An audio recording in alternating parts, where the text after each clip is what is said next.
Hello. അപ്പം ഞങ്ങൾ ഇന്നൊരു യാത്ര പോവാണ്. ട്രിവാൻഡ്രത്തേക്ക് പോവാണ്. എൻ്റെ സിസ്റ്ററിൻ്റെ വീട്ടിലേക്ക് പോവാണ്. അപ്പോൾ കുരുവിയുടെ ആദ്യത്തെ ട്രെയിൻ യാത്രയാണ്.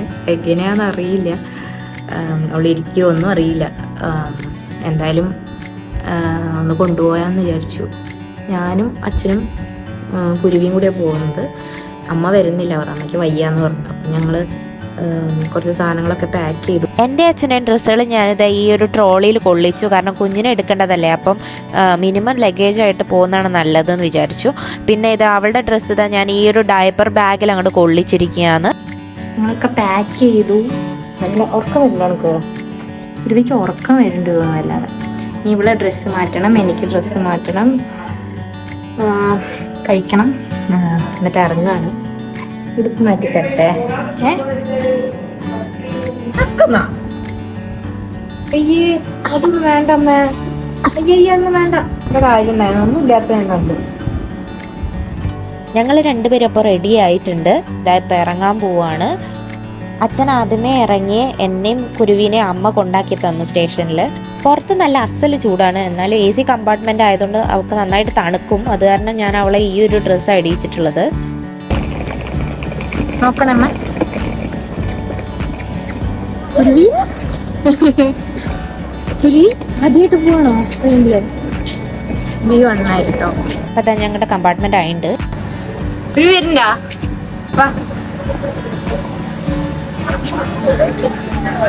കുരുവിക്കും അമ്മനെ വിട്ട് വരാൻ വലിയ ഇഷ്ടമല്ല, അതുകൊണ്ട് എന്തൊക്കെ സന്തോഷം.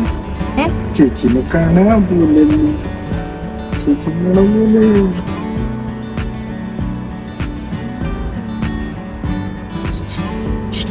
ഉറങ്ങണ്ടേ ചേച്ചിക്ക്? ഉറങ്ങണ്ടേ?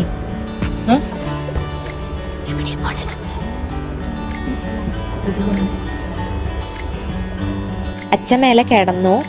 നല്ല തണുപ്പുണ്ട് പറഞ്ഞാൽ നല്ല തണുപ്പുണ്ട്. എനിക്കാകെ ടെൻഷനായുണ്ട്, ഇവൾക്ക് ഇനിയിപ്പോൾ വല്ല ജലദോഷമോ വരുമോയെന്ന്. ഫുൾ കവർ ചെയ്തിട്ടാണ് ഇരിക്കണത്. ഇവൾക്കാണെങ്കിൽ നല്ല ഉറക്കം വന്ന് തുടങ്ങിയിട്ടുണ്ട്. അപ്പം ഞാനിത് അവളെ കിടത്താൻ വേണ്ടിയിട്ട് എല്ലാം സെറ്റ് ചെയ്ത് വെച്ചിട്ടുണ്ട്. നല്ല വാം ആൻഡ് കോസി ആയിട്ട് ഞാൻ അവൾക്ക് വിരിച്ചു വെച്ചിട്ടുണ്ട്. പുലർച്ചെ 5:30 മണിയായപ്പോൾ ഞങ്ങൾ ട്രിവാൻഡ്രത്തെത്തി. എൻ്റെ അളിയൻ പിക്ക് ചെയ്യാൻ വരാമെന്ന് പറഞ്ഞെങ്കിലും ആള് കിടന്ന് ഉറങ്ങിപ്പോയി അറിയാതെ. അതിൻ്റെ കുറ്റബോധമായിരുന്നു മൂപ്പർക്ക് ഫുള്ള്. അതുകൊണ്ട് തന്നെ അച്ഛൻ ഇവിടെ ഓട്ടോ പിടിക്കാൻ വെയിറ്റ് ചെയ്യുകയാണ്. ഞങ്ങൾ ക്യൂവിൽ നിൽക്കുകയാണ്. ഞങ്ങളപ്പം വീട്ടിലെത്തിയിട്ടുണ്ട്. കുരുവി നല്ല ഉറക്കം. അവൾ 5 മണിക്ക് എണീറ്റിട്ടുണ്ട്. ട്രെയിനിൽ പിന്നെ ഇത്തിരി സ്ഥലമുള്ളൂ, അവൾക്ക് കുറേ സ്ഥലം വേണം തിരിയാനും മറയാനും. അപ്പം ഞാൻ അച്ഛൻ്റെ മര്യാദയ്ക്ക് കിടക്കാത്ത കാരണം ഇവിടെയൊക്കെ നീര് വീണേക്കാം. അവൾക്ക് കുറേ സ്പേസ് വേണ്ട കാരണം ഇപ്പോഴും ഉറങ്ങുകയാണ് സുഖമായിട്ട്. ഇനി കഴിക്കണം, എന്നിട്ട് വേണം എവിടെയെങ്കിലും ഒക്കെ ഒന്ന് പോവാൻ.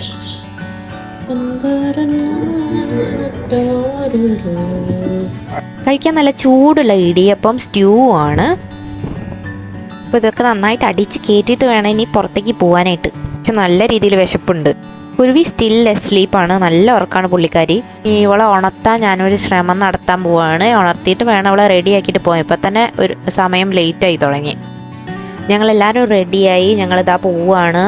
ഇറങ്ങി ഞങ്ങളെല്ലാവരും ഉണ്ട്, പക്ഷെ അച്ഛൻ മാത്രം ഇല്ല.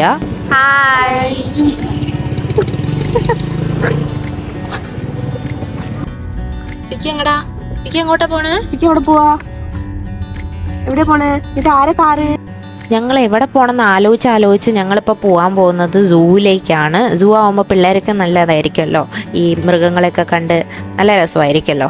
പക്ഷെ നടന്നൊരു വകയാവുന്നൊരു ഭയമുണ്ട്. കുറേ നാൾക്ക് ശേഷമാണ് ഞാനും എൻ്റെ സിസ്റ്ററുമായിട്ടൊരു യാത്ര പോകുന്നത്. ഞാൻ അതിൻ്റെ ത്രില്ലിലും കൂടിയാണ്.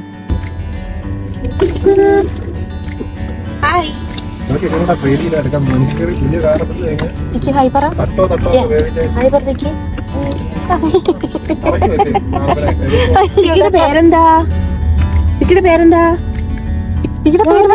മോളെ പേരെന്താ? കുറച്ച് പാട്ടൊക്കെ തുറന്നു പഠിപ്പിക്കും.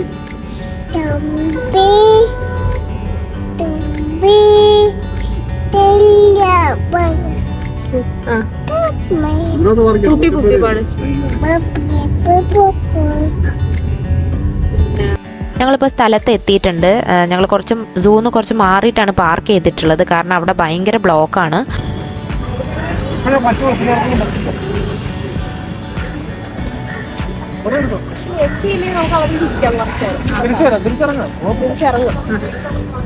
അങ്ങനെ ഒത്തിരി ദൂരം നടന്ന് ഞങ്ങൾ സൂവിൻ്റെ ഉള്ളിൽ കയറിയപ്പോഴാണ് ഓർത്തത് കുട എടുത്തിട്ടില്ല എന്ന്. നല്ല വെയിലുണ്ട്, അത്യാവശ്യം നല്ല രീതിയിൽ വെയിലുണ്ട്. അപ്പോൾ പിള്ളേർക്ക് വെയിൽ കൊള്ളുമോ എന്നുള്ളൊരു പേടിയായിരുന്നു. പിന്നെ തിരിച്ചു പോയി എടുക്കാൻ എളുപ്പമില്ലാത്തതുകൊണ്ട് ഞങ്ങൾ പോയില്ല. ടിക്കറ്റ് കൗണ്ടറിലൊന്നും അത്ര വലിയ തിരക്കൊന്നുമില്ലായിരുന്നു, അതുകൊണ്ട് തന്നെ പെട്ടെന്ന് ടിക്കറ്റ് എടുക്കാൻ പറ്റി. ഇങ്ങോട്ട് വാ. ഹലോ. ടിക്കി ആണെങ്കിൽ ഇത് അവളുടെ കയ്യിലുള്ള ബാഗിനെ താരാട്ട് പാടി ഉറക്കുക. അതാണ് അവളുടെ സ്ഥിരം പരിപാടി. ബാഗിനെ ചാച്ചോർക്കുക. അങ്ങനെ ഞങ്ങളിത് സൂവിൻ്റെ ഉള്ളിലേക്ക് കടക്കുവാണ്. മാപ്പൊക്കെ ഉണ്ട്. സൂ പറ. സൂ എന്നത്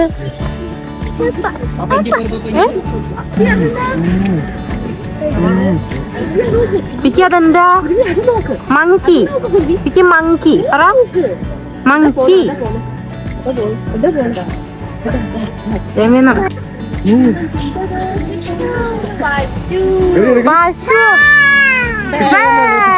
അതെന്താ? കൊങ്ങ് കൊങ്ങി കൊങ്ങോ?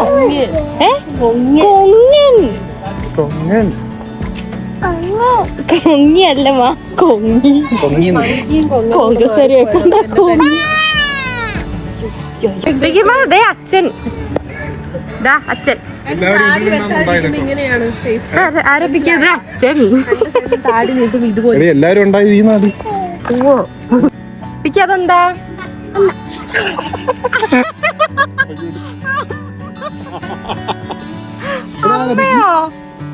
ആരത്?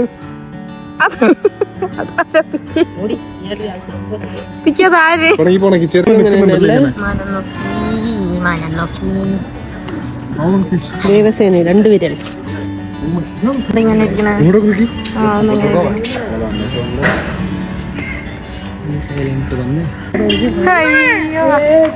ഇതും അമ്മയാ? അപ്പൊ നേരത്തെ കണ്ടെന്തുവാ? അതും അമ്മയാ?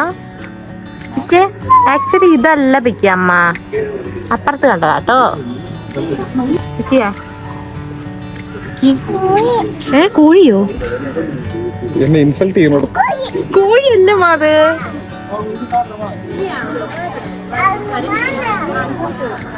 കോഴിയല്ല കേട്ടാ.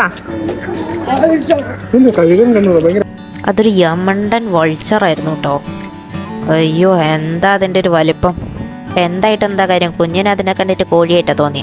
ഞങ്ങൾ നടന്ന് കുറച്ച് ടയേർഡായി. അപ്പം ഞാനും ഇവളും കൂടി ഇതാ ഒരു ഭാഗത്ത് ഇരിക്കുകയാണ്. അവർ കറങ്ങിയിട്ട് വരട്ടെ എന്ന് വിചാരിച്ചു. ഇവൾക്കാണെങ്കിൽ വിശന്നിട്ട് കോട്ടലിൽ കരിഞ്ഞിട്ട് ഇരിക്കാൻ വയ്യ. അപ്പോഴാണ് ഞാനൊരു കാര്യം മനസ്സിലാക്കിയത്, കുഞ്ഞപ്പിട്ടിരിക്കുകയാണ്. അപ്പം ഞാൻ എത്രയും പെട്ടെന്ന് പുറത്ത് കിടന്നേ തീരുള്ളൂ. അതുകൊണ്ട് ഞങ്ങൾ വേഗം പുറത്ത് ചാടി. അങ്ങനെ സൂവിൽ നിന്ന് ഇറങ്ങിയതിന് ശേഷം ഭയങ്കര ഒടുക്കത്തെ വിശപ്പായിരുന്നു. അപ്പോൾ അവിടെ സാം എന്ന് പറഞ്ഞ ഒരു റെസ്റ്റോറൻറ്റ് കയറിയിരിക്കുകയാണ്. പിക്കിയുടെ കയ്യിലൊരു പ്ലം കൊടുത്തിട്ട് ഒരു 2 മണിക്കൂറായി. അവൾ ഇതുവരെ അത് തിന്നു കഴിഞ്ഞിട്ടില്ല. അത്യാവശ്യം തിരക്കുള്ളതുകൊണ്ട് തന്നെ ഞങ്ങൾ ഇതാ ഇവിടെ പിള്ളേരായിട്ട് ഇവിടെ വെയിറ്റ് ചെയ്തുകൊണ്ടിരിക്കുകയാണ്. അങ്ങനെ തിരക്ക് ഒഴിഞ്ഞപ്പോൾ ഞങ്ങൾ അവിടെ കയറിയിരുന്നു, ബിരിയാണി കഴിച്ചു. പിള്ളേരാണെങ്കിൽ ഭയങ്കര അലമ്പ്, ഒട്ടും സമ്മതിക്കുന്നുണ്ടായിരുന്നില്ല. ഞങ്ങൾ വീട്ടിലെത്തി. നമ്മൾ ഭക്ഷണം കഴിക്കുന്ന സമയത്ത് ഒന്നും എടുക്കാൻ പറ്റിയില്ല.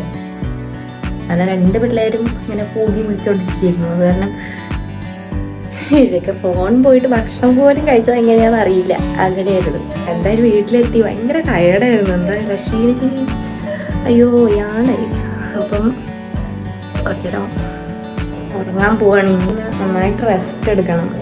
അവൾക്കും തീരെ അയാൾ ഭയങ്കര അങ്ങനെ കരയണ ആളല്ല. അപ്പോൾ അവൾ ഭയങ്കര നിലവിളി. പിന്നെ എന്തായാലും ഇന്നത്തെ വീഡിയോ ഇത്രയേ ഉള്ളൂ. ബൈ.